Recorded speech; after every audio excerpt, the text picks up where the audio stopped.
जय श्री राम, जय बागेश्वर धाम सरकार। दोस्तों स्वागत है एक बार फिर से हमारे चैनल ग्रो टू सक्सेस पर। दोस्तों माँ लक्ष्मी भगवती का आशीर्वाद आप पर हमेशा बना रहे। कमेंट में जय लक्ष्मी माता, जय श्री राम जरूर लिखे दोस्तों, और एक लाइक तो जरूर बनता है। दोस्तों घर की बेटी को कभी भी भूल कर ना दें ये चीज़, वरना आप हो सकते हैं बर्बाद। दोस्तों बेटियां हमारी घर की लक्ष्मी होती है। हमारे हिंदू धर्म में खासकर लड़कियों को माँ दुर्गा, माँ लक्ष्मी और माँ सरस्वती का प्रतीक माना गया है।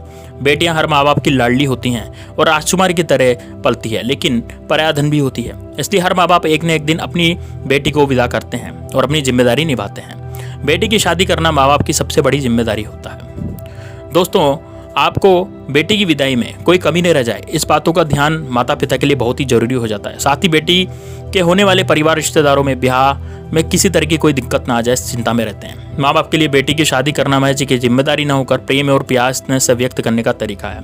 आजकल के ज़माने में जिस तरह की शादी हो रही है उसमें माता पिता बेटी को रीति रिवाजों से तो अवगत कराते ही हैं और रीति रिवाजों से उसका विवाह तो करते ही हैं, लेकिन अपनी बेटी को एक बेस्ट गिफ्ट देना चाहते हैं। लेकिन बेटी की विदाई में ढेर सारे तोहफे उसको दिए तो जाते हैं, लेकिन उसके लिए सबसे खास तोहफा जो होता है वो माँ बाप के तौर पर दिया गया खास तोहफा होता है, जो कि उसके माता पिता ने उसको दिया हुआ होता है। तो दोस्तों ऐसे में कई लोग अपनी बेटी की विदाई के वक्त गणेश जी की मूर्ति या तस्वीर भेज देते हैं, यानी वह गिफ्ट के रूप में गणेश जी की मूर्ति या तस्वीर दे देते हैं। हिंदू धर्म में गणेश जी की तस्वीर शुभ का प्रतीक माना जाता है। बस इसी विश्वास से माता पिता बेटी को गणेश जी की मूर्ति तस्वीर तोहफे में देते हैं। लेकिन अगर आप भी अपनी बेटी को ऐसा तोहफा देने की सोच रहे हैं तो अपना विचार तुरंत ही बदल जाइए। दोस्तों उससे पहले आपसे रिक्वेस्ट है कि आपने वीडियो को लाइक नहीं किया तो वीडियो को लाइक कीजिए, चैनल को सब्सक्राइब कीजिए और बेल आइकन को दबाइए।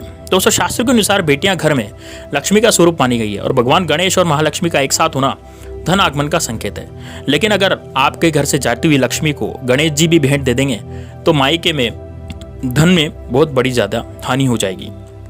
वह जाती हुई घर की सुख समृद्धि और शुभ भी साथ ले जाएगी। इसलिए कभी भी बेटी को आपको गणेश जी की मूर्ति या तस्वीर तोहफे में नहीं देनी चाहिए।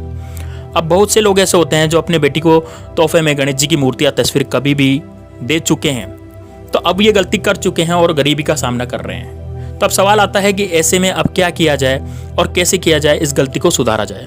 तो आपको बताते कि ऐसे में आप अपनी बेटी से गणेश जी की कोई मूर्ति तोहफे में वापस ले लें, यह बहुत ही शुभ रहेगा। यानी घर की बेटी घर में गणेश जी की मूर्ति तोहफे में देगी, इससे घर में बरकत बनी रहेगी और महालक्ष्मी भी स्थायी रूप से वास करेगी। अगर आप नई मूर्ति खरीदना चाहते हैं तो आपको बताते हैं गणेश जी की मूर्ति खरीदते समय आपको कुछ बातों का ध्यान जरूर रखना चाहिए। आपको इस बात का जरूर ध्यान रखना चाहिए कि उनकी सूंड की दिशा किस तरफ है। ध्यान रखें कि गणेश जी की जो सूंड है हमेशा बाईं तरफ होनी चाहिए। शास्त्रों के हिसाब से बाईं तरफ सूंड वाले गणेश जी बहुत ज़्यादा अच्छे होते हैं घर में लगाने के लिए, घर में स्थापित करने के लिए। तो सही तरह से पूरे विधि विधान से उनका पूजन न किया जाए तो ऐसे में आपको फायदे की जगह नुकसान हो सकता है। इसलिए ऐसी मूर्ति लाएं कि आपको सरल सी पूजा में ही आपको उसका पूरा फल मिल जाए। दाईं सूंड वाले गणेश जी के लिए पूरे पंडित वगैरह सब बुलाकर और विधि विधान से पूजा का नियम है, तो ऐसा कोई नहीं कर सकता। इसलिए बाएं सूंड वाली गणेश जी की मूर्ति है आपको लानी चाहिए। अगर आप गणेश जी की मूर्ति ना देकर सिर्फ गणेश जी की तस्वीर बेटी को दे रहे हैं तो ध्यान रखें उनकी लंबाई 18 इंच से कम न हो। अगर गणपति की मूर्ति खंडित हो गई है तो उसे सजावट के लिए या घर पर कहीं लगाया हुआ है तो उसकी पूजा कभी भी नहीं करें।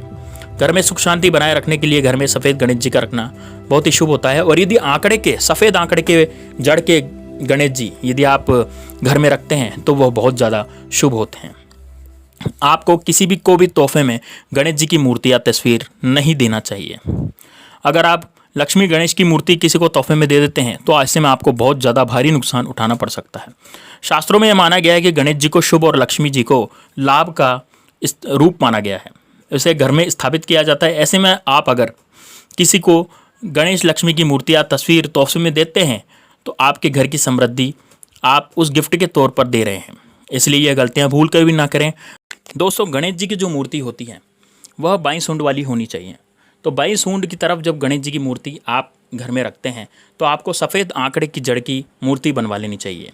यदि आप कोई नई मूर्ति खरीद रहे हैं तो आपको इस तरह की गणेश जी की मूर्ति बनवा लेनी है। और गणेश जी को कहाँ कहाँ आप स्थापित कर सकते हैं घर में। दोस्तों आपको यदि घर के मुख्य द्वार पर गणेश जी की मूर्ति स्थापित करनी है तो आप इस बात का ध्यान रखिए कि गणेश जी की जब मूर्ति आप घर के मुख्य दरवाजे के ऊपर लगाएंगे तो वह गणेश जी जो हैं वो आपके घर की तरफ झांकते हुए, आपके घर की तरफ देखते हुए होने चाहिए। ऐसी गणेश जी की मूर्ति नहीं होनी चाहिए जो आपके घर के बाहर देख रहे हैं, क्योंकि गणेश जी की पीठ में दरिद्रता का वास होता है। तो दोस्तों, जो गणेश जी की पीठ में यदि दरिद्रता का वास होता है और आपने यदि मुख्य दरवाजे पर गणेश जी बाहर झांकते हुए, बाहर देखते हुए लगा दिए, तो उनकी पीठ आपके घर की तरफ आ जाएगी। इसका मतलब आपके घर में हमेशा दरिद्रता का वास होगा। इसलिए ऐसा नहीं करें। गणेश जी की जो निगाह है, यानी गणेश जी की जो निगाह है वो, अब यदि आपने गलती से गणेश जी की मूर्ति बाहर लगा दी है, तो फिर एक मूर्ति आपको अंदर की तरफ लगा देनी चाहिए अपने घर की तरफ देखते हुए। तो उससे वास्तु दोष बिल्कुल खत्म हो जाता है। ऐसा करने से वास्तु दोष बिल्कुल खत्म हो जाता है। तो दोस्तों, आज यदि ऐसी गणेश जी की मूर्ति जो कि बाहर की तरफ देखते हुए आपने लगा रखी है और उनकी पीठ आपके घर की तरफ है, तो तुरंत प्रभाव से एक और गणेश जी की मूर्ति ला करके आप अपने उस मुख्य दरवाजे पर उन्हीं की सीध में इधर की तरफ, आपके अंदर की तरफ देखते हुए, यानी घर की तरफ देखते हुए गणेश जी तुरंत प्रभाव से लगा दें। इससे आपका वास्तु दोष खत्म हो जाएगा, गरीबी घर से चली जाएगी और रिद्धि सिद्धि सहित गणेश जी आपके घर में कृपा दृष्टि बनाए रखेंगे। इसी के साथ दोस्तों, पूजा घर में गणेश और लक्ष्मी को बिल्कुल साथ रखना चाहिए। जी हाँ दोस्तों, गणेश लक्ष्मी बिल्कुल साथ यदि रहते हैं तो रिद्धि सिद्धि और शुभ लाभ सब आपको देते हैं। दोस्तों, दिवाली के दिनों में हम लक्ष्मी जी की पूजा तो करते हैं, लेकिन साथ में गणेश जी की भी पूजा करते हैं। तो दिवाली के दिनों में लक्ष्मी गणेश की साथ ही पूजा की जाती है, क्योंकि ये लक्ष्मी का प्रतीक होते हैं। यदि गणेश जी शुभ का प्रतीक है तो लक्ष्मी जी लाभ का प्रतीक है। इसलिए गणेश जी और लक्ष्मी जी शुभ लाभ का प्रतीक माने गई है, और गणेश जी के जो बेटे हैं वो शुभ और लाभ हैं। यदि आप गणेश जी को लक्ष्मी जी के साथ विराजित करेंगे तो उससे आपके घर में धन धान्य सुख समृद्धि और आपके घर की तरक्की हो जाएगी। बहुत ज़्यादा तरक्की आपके घर की हो जाएगी। दोस्तों, गणेश जी जो हैं वो आंकड़े के पेड़ के बनाए जाते हैं। आंकड़े के पेड़ के गणेश जी किस तरह से बनाए जाते हैं दोस्तों, ये आप किसी से बनवा लीजिए। आंकड़े की जो जड़ होती है, सफ़ेद आंकड़ा एक आता है, सफ़ेद आर्क या सफ़ेद मदार का पौधा, या फिर इसे आंकड़ा भी कहा जाता है। तो सफ़ेद आंकड़ा या सफ़ेद मदार का जो पौधा होता है उसकी जड़ होती है।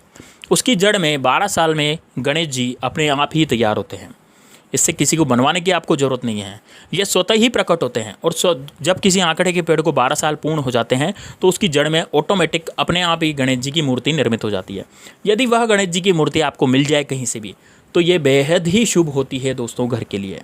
आप उसकी पूजा प्रतिष्ठा, उनकी पूजा प्रतिष्ठा करें। आप अपनी स्थापना, उन मूर्ति की स्थापना आप अपने घर में सदा सदा के लिए कीजिए। दोस्तों, ऐसा करने से आपका भाग्य चेत जाएगा, रातों रात आपकी किस्मत बदल जाएगी और गणेश जी शुभ लाभ और रिद्धि सिद्धि सहित आपके घर में निवास करने लग जाएंगे। गणेश जी पर आपको हमेशा बुधवार के दिन 21 दुर्वा या 11 दुर्वा जरूर चढ़ानी चाहिए। आपको क्या करना चाहिए दोस्तों, जो दुर्वा होती है वो घास होती है, हरी कलर की घास होती है, वो कुशा होती है, उसे आपको गणेश जी के सर पर चढ़ाना चाहिए। अब आप उसको इनको गिन लीजिए, जैसे आपको 21 चढ़ानी तो 21, 11 चढ़ानी तो 11, और उसको मोली या लच्छे से बांध करके आपको गणेश जी के मस्तक पर उसको धारण करवाना चाहिए। दोस्तों, ऐसा करने से गणेश जी आपको बहुत ज़्यादा आशीर्वाद देते हैं। और क्योंकि माता पार्वती ने गणेश जी को ठंडक प्रदान करने के लिए कुशा या फिर दुर्वा चढ़ाई थी, तो दुर्वा गणेश जी को बहुत अधिक प्रिय है। तो यदि आप दुर्वा का भोग लगाते हैं गणेश जी को हर बुधवार के दिन, और यदि आप हर बुधवार के दिन दुर्वा चढ़ा करके गणेश जी को धनिये और गुड़ का भोग लगाते हैं, तो यह बहुत ही ज़्यादा पवित्र माना जाता है। दोस्तों, ऐसा करने से आपके घर में रिद्धि सिद्धि और शुभ लाभ बहुत जल्द आपके घर में प्रवेश करते हैं, और आपके घर की जो दरिद्रता है वो बिल्कुल उसका नाश हो जाता है, और लक्ष्मी जी आपके घर में विराजित हो जाती है। तो दोस्तों, यकीन मानिए, ये वाले जो उपाय हैं गणेश जी के, आपको जरूर करनी चाहिए, और अपनी बेटी को विदा में कभी भी गणेश जी और लक्ष्मी जी की मूर्ति नहीं देनी चाहिए। तो दोस्तों, उम्मीद है आपको वीडियो समझ आई होगी और अच्छी लगी होगी। तो वीडियो को लाइक कीजिए, कमेंट में जय श्री राम जरूर लिखिए, जय गणेश जी जरूर लिखिए, श्री गणेशाय नमः जरूर लिखिए। और अब मैं आज्ञा चाहूँगा, मिलते हैं नेक्स्ट वीडियो में। तब तक के लिए जय श्री राम, जय बागेश्वर धाम सरकार।